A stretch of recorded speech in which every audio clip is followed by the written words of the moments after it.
Salam, hər vaxtınız xeyir olsun. Bugün 4 may 2026-cı ildir. Və artıq arlarından bölmə götürəcəm mən inşallah. Digər koloniyalardan götürmüşəm. Cəmi 2 koloniyamda qalıb bölmə götürəsi. Çalışacağım indi bu koloniyalardan da bölmə götürüm. Və bölməni mən necə edirəm və niyə görə edirəm? Hal-hazırda may ayının 4-üdür. Bu arı 2-ci mərtəbədədir. Artıq 2-ci mərtəbəni tamamlamağına cəmi 3-4 çərçivə qalıb. Yəni may ayının təxminən sonlarına yaxın bal axını olacaq. Lakin bu arada artıq 20 çərçivəni tamamlayıb. Dünən bu araya baxış keçirmişəm. Təxminən 10-11 çərçivəsində yumurta var. Günlük yumurtası var, qapalısı var, larvası var. Yəni arının vəziyyəti çox yaxşıdır. Mən bu aradan bölmə götürməsəm, böyük ehtimal ki, bu arı 10-15 gündən sonra beçiyə meyllənəcək. Çünki arıdan yumurtası çıxdıqda, yəni qapalı yumurtalar doğulduqda bu arı 3-cü mərtəbəyə çıxmaq istəyəcək. Təbii ki, 3-cü mərtəbə vermək məcburiyyətində qalacaq. Lakin bu cürdə arıya mən nəzarət edə bilmədiyimə görə, yəni davamlı olaraq baxa bilmədiyimə görə məcburam ki, bu arını böləm. Həm artıq arı maşallah olsun. Dünəndən bura dalaq vurur. 2 dənə çərçivə yeri qalmışdı. Ona da dalaq vurub arı. Bakın yaxından çəkim.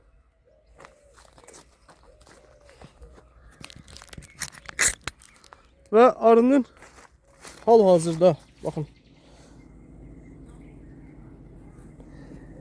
Yəni bu arı dünən dalaq qoymaq istəyirdi, amma bu şəkildə qoymaq istədiyini fikirləşmirdim mən.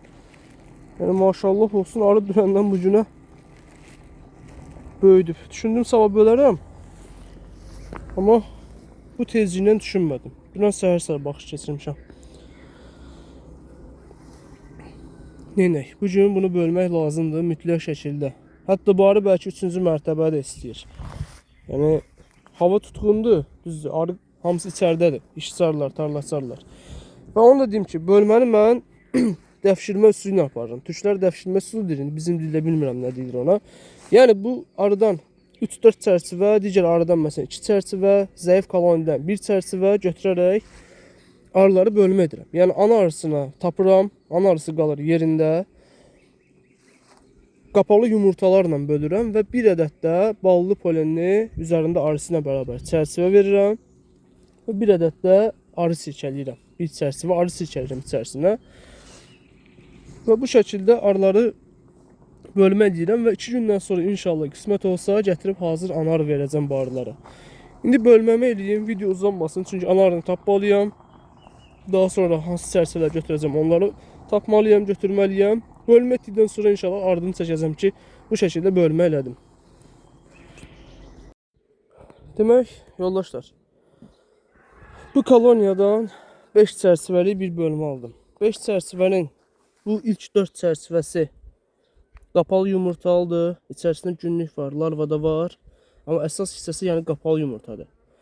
Hətta doğulmağa yaxın olan qapalı yumurta olsa daha gözəl olar. Və burada da bir ədəd ballı polenli çərçivə qoymuşam. Çünki bu arıların tarlaçıları geri qayıdacaq. Burada ancaq körpə, gənc arılar qalacaq. Ona görə də burada azlıq olmasın. Bir ədəd də bu cür xam pətək qoyuram. İndi düzdür, bəlkə lazım deyil, ehtiyac deyil. Lakin mən məsələn ana arını qəbullandırandan sonra bir həftə kimi olmayacam. Arıya baxmayacam. Qapalı yumurtadan doğulan balalar bu çərçivələrə dardıq eləyə bilər. Ona görə də bu cür bir çərçivə qoyuram. Onsuz da arıların bunda xüsusi bir iş görmələri ehtiyac deyil. Qabarmış çərçivə deyil ki, arılar üzərində təmizlik yaparsınlar, güvə təmizləsinlər və s. Yəni ehtiyac olanda artıq arılar keçəcək bu çərçivəyə. Və bu arada mən necə bir qat atdım. Bu hissə tamamilə boş saxladım. Arının həm aşağıda, həm yuxarıda eyni işi görmüşəm. Yəni fərqli bir şey eləməmişəm. Ona görə yuxarıdan fikrimi izah eləməyə çalışacağam. Bura bir ədəd qabarmış pətək qoydum, keçəndən qalan. Ardınca yumurtalı çərçivələri düzdüm, həm aşağıda, həm yuxarıda. Yumurtalı çərçivələri düzdüm. Buradan da xam pətəkləri verdim. Eyni qaydada aşağıda. Bir ədəd qabarmış çərçivə, ardınca burada yumurtalar, yumurtadan sonra xam pətək. Yəni arını bir qədər genişləndirib rahatlatdırmaq istədim ki, arı beçiyə meyllənməsin. Bu hissəni də boş saxlamışam hələ ki. İnşallah ehtiyac olarsa həm aşağı, həm yuxarı mən çərçivə ataram gələn həftə və yaxud da üzümüzə gələn günlərdə. Bu arını bu şəkildə. Yəni 2 mərtəbədə saxlamaq istəyirəm. 3-cü mərtəbəyə qaldırmaq hələ ki fikrim yoxdur. Mayın 15-dən 20-sindən sonra bəlkə arı qalxsa 3-cü mərtəbəyə qaldıraram o zaman. Yəni bölmə demək olar ki, belənçinə bu şəkildədir. Bu arı güclü koloniya olduğuna görə bundan tək bölmə götürdüm. Yəni bu bölmə kifayətdir. Buna başqa çərçivə verməyəcəm. Lakin bir mərtəbədə və yaxud ikinci mərtəbəyə yeni çıxmış koloniyalarımda hərəsindən 5 çərçivə deyil, hərəsindən 2 çərçivə götürərək bölmə edirəm. Yəni dəfşirmə üsulu ilə. Bu yeşikdən 2 çərçivə, o yeşikdən 2 çərçivə, 4 çərçivə düzəlir. Qoyuram kənara, hər hansı birindən də bir çərçivə arı silkələyirəm və inşallah sabah və yaxud da bir günü anarlara gətirib verəcəm koloniyaya. Mənim etdiyim bölmə bu şəkildə. Demək, bu 10 çərçivəni tamamlamış bir arı idi və bundan dünən mən bir çərçivə qapalı yumurta ötürdüm. Həmçinin bir çərçivə yaxında arı silkələdim, bölmə elədim arıya. Və hal-hazırda bu arı, baxın bu çərçivə boşdur, burada arı yoxdur. Arı 9 çərçivədədir, tam şəkildə yəni doldurub. Yəni sıxlaşmışdı bu arı.